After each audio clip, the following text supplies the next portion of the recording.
Hello, it's Patrick, and welcome to some more Tesla news. It's been a while. And so Tesla has brought back the long-range rear-wheel drive Model 3.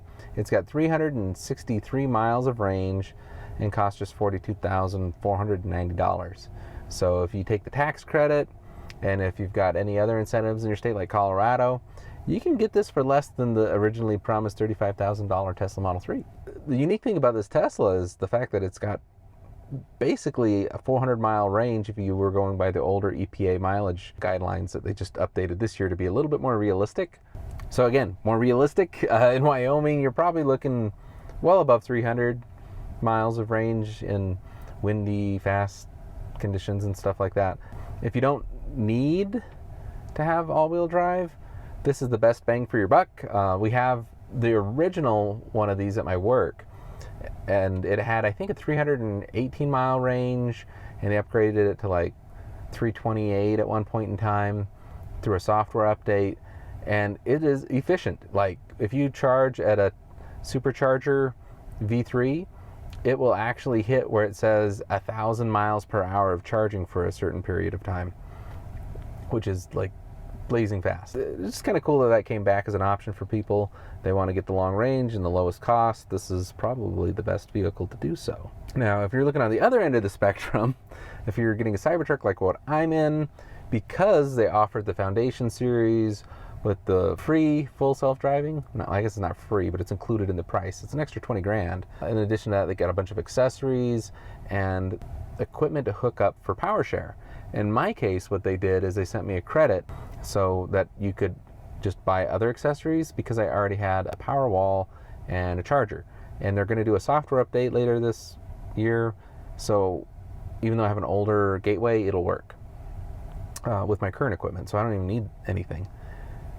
So I got the wall divider and some chargers and a bunch of other little accessories, and it's going to be cool. I'll do videos on those things later. Man, I'm sidetracked.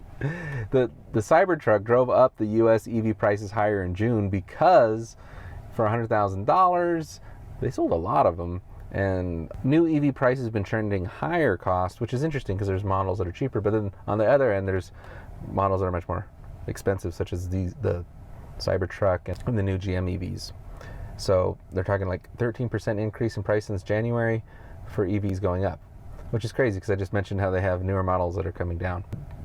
The weird articles about the Cybertruck not selling well, not so much. The Foundation series, despite what Elon said during the last investors call, them producing non-Foundation series next quarter, maybe meant towards the end of Q3, which means the end of delivery for Q4, because it kind of takes a while to get them shipped out to people. They'll probably let people configure non-Foundation series when people stop buying the Foundation series, but maybe in November or October, late October. Other interesting things for like the Tesla Model Y is Elon had tweeted back a while ago that some of the newest manufactured Model Ys actually had more capacity than what they were selling. So they were kind of locked back at a lower price. And so they increased the price of the Model Y, and they said they basically charged the difference to get the newer, to unlock the extra range. So depending on when you bought the Model Y, some people are getting this energy boost for $1,000 that'll give you an extra 30 miles, or $1,600 for an extra 50 miles of range. Now, if you have one of these Tesla Model Ys, even if you don't buy the energy boost, you're still seeing this advantage, because if it's locked at the top end, you'll still be able to supercharge a lot quicker to your full range that you're allowed, because it never can go to 100%. So if you got one of those, you're already good. And if you really need that extra 30 to 50 miles, it might be worth springing for if you do a lot of long distance travel in areas that don't have chargers. It's kind of crazy. A lot of people are like, well, why would you not just give people that for free? It doesn't cost anything. And they used to do stuff like that, Tesla did, but now not so much. What do you guys think in the comments below? Do you think that's cool? Intel does it. A lot of other companies do it. Video games do it. They're like software lock things. Other car companies are doing it with like heated seats and stuff like that. The Model 3, the $35,000 Model 3 had a lot of those features that were software locked. So you could buy it at the lower cost and then software unlock them. One of the cool things about doing this is in certain countries you can get different tax credits and things based on the price. So they can put it at that price just under that so you can get the incentives, but then after the fact you can unlock things like adding full self-driving and you can still qualify. So that's one way to kind of skirt those things. Last bit of personal news before I end the show today. I promised to do videos on the Cybertruck. I did the delivery one and I haven't posted much since.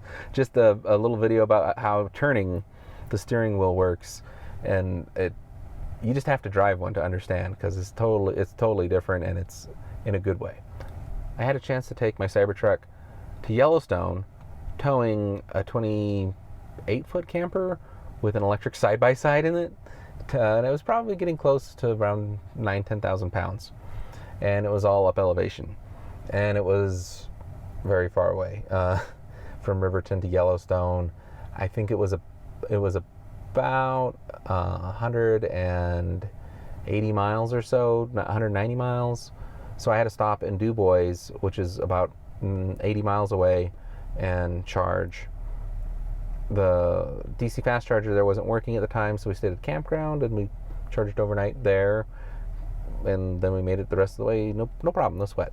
On the way back down, we used significantly less power. We barely had to do any charging at all, so we were able to do it the same day. We were able to leave in the morning, charge for a couple hours in Du Bois and get home. Things that I learned in towing that I wanted to just let everybody know is you can get much better range if you drive slower, for one, especially if you're towing a big box like I have that is not aerodynamic in the slightest. And two, tire inflation.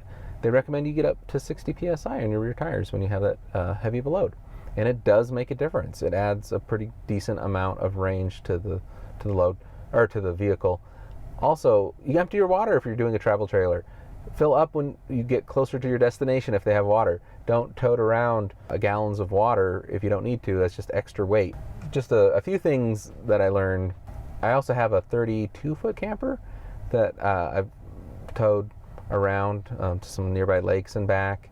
So when people say this thing can't tow, it's not really true. It does amazing towing. It tows the air suspension better than the Rivian, better than the F-150 Lightning that I have.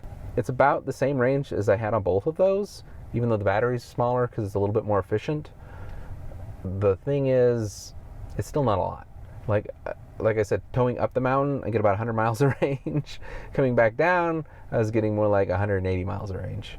Nowhere near the 310 or so that this thing's rated. But you figure it's about half that, so 150 if you're on flat ground, going around 65 or so. That's about accurate. I towed back the car I picked up the Cybertruck in, and I was getting that about 150 or so miles of range. Anyways, let me know what you guys think about it. Like, personally, I live in just below a mountain range. I'm surrounded by mountain ranges, so we can go camping for the weekend, power everything off the truck, and come back, and it's no big deal. But if people want to tow a camper across country, it's probably not there yet. They're probably going to need to get that range extender in the back, or get one of the Pebbles, or there's at least 3 different campers that I know of that have powered axles and batteries on them, so they can assist towing themselves and not depleting as much of the range from the towing vehicle. Or you can go with a truck with just a simply massive battery, like what GM's doing in Chevy, their Sierra and Denali. They have these just insane 200 and some kilowatt hour batteries, which makes a big difference. I mean, if you got double the battery, you don't get double the range because you're carrying around a bigger battery, but you do get more range, significantly more range. So anyways, thank you guys so much for watching. Please like, share, subscribe, all that jazz, and post in the comments below on things you want me to cover, anything you want to know about the Cybertruck. I've got about 6,000 miles on the Cybertruck now, and I need to name this thing. What should I call it? Like everybody's name there's like Fridge or Kenmore or whatever, and Maytag. I don't know. There's got to be a better name. Thanks so much for watching. See you later. Bye.